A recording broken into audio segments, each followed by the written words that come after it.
Yes. All right. Welcome back to the American Movie Podcast. This is your host, Matthew Benjamin. Hey, today we're going over Heroin, and I'm going to turn off the Slender Man picture. I just did one.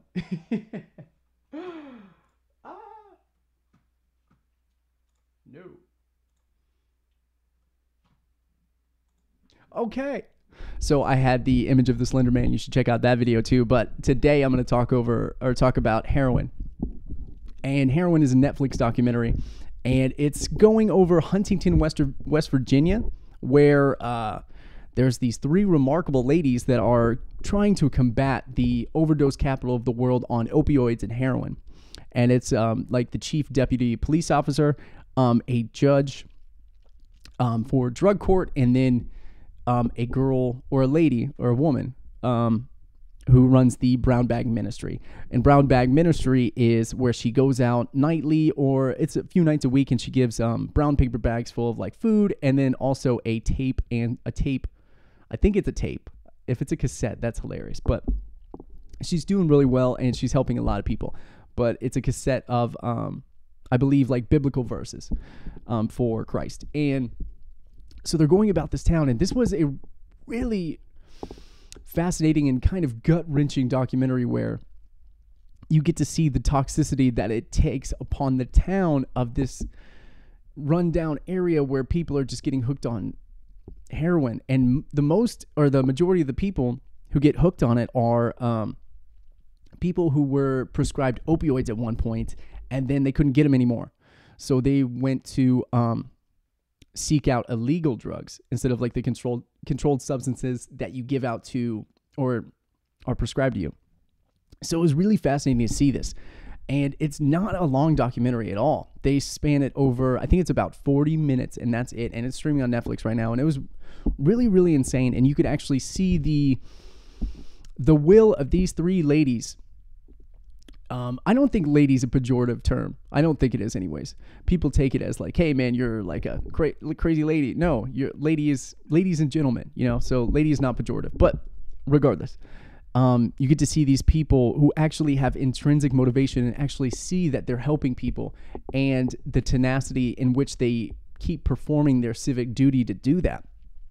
And you get to see them persevere through just the trials that they come across. Like they come across this guy who had overdosed twice in 1 week, and the first responder, the deputy chief of police or whatever, it was remarkable, her attitude towards it. And she would just say, I think this is paraphrasing, but if I save their life 50 times, that gives them 50 more tries to try and make a remarkable life.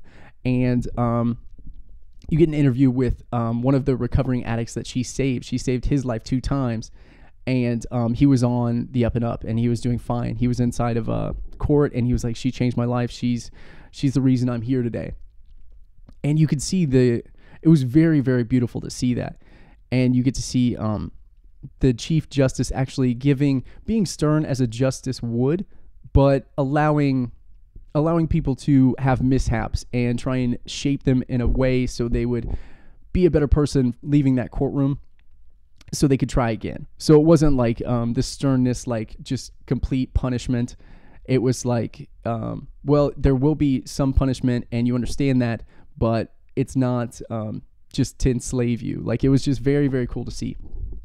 So this was it's a dark documentary, man, because the opioid crisis is crazy. They were talking about, I knew this already, but they were talking about, there's heroin. Heroin is very, very destructive to people's lives.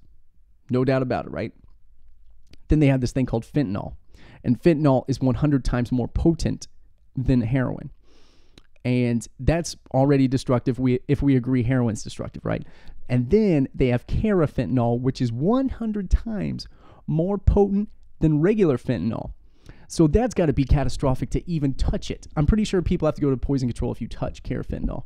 So this poison is running around West Virginia, Huntington, and it is just causing mayhem, and people lose their lives.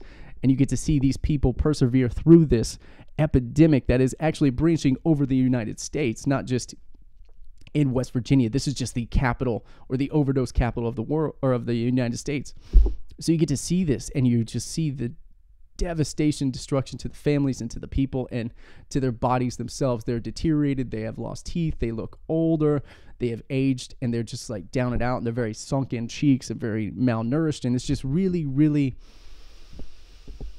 eye-opening, I guess you'd say. And it's just really, really scary to see, because 97 or 98% of all hydrocodone prescriptions happen within the United States. So like, it's just a recipe for disaster. And if it's not going to be stopped, I don't know how you do stop that. I don't know how, besides curbing back prescriptions. But yeah, you can see people's lives get snatched away from them like that. Like, I've had friends that have like had injuries or got hooked on it, and it's just like you get to see some of them be lost for a while, and luckily that person doesn't do it anymore. And like, there's a few other people that I know that have got caught on it. So it's just like really scary to see, because no one tries to get hooked on it, right? Like, no one's trying to do it unless you're just destructive in nature. But like, the majority of people, like, I have an injury, but then once they try it for a long time, and then they just have the addiction or the sudden urgency to get it again. So like, it's just no one's intent when it's prescribed to get hooked on it, and then they have to seek heroin, which is just unfathomable. But it's a really touching and uplifting story in a way, because these people aren't giving up. So that is Heroin. That is on Netflix right now. It's streaming right now. So I highly recommend this one. It's very, very short. It's uplifting, and it kind of gives you some inspiration. You'll walk away from it glad you watched, I think. So thank you so much for watching. This has been Matthew Benjamin. Don't forget to subscribe to the American Movie Podcast. A lot of good stuff to come. Let me know in the comment section below if you've seen it and then what you thought, or if you want to watch it, or if you have any questions. So until next time, bye. Ciao.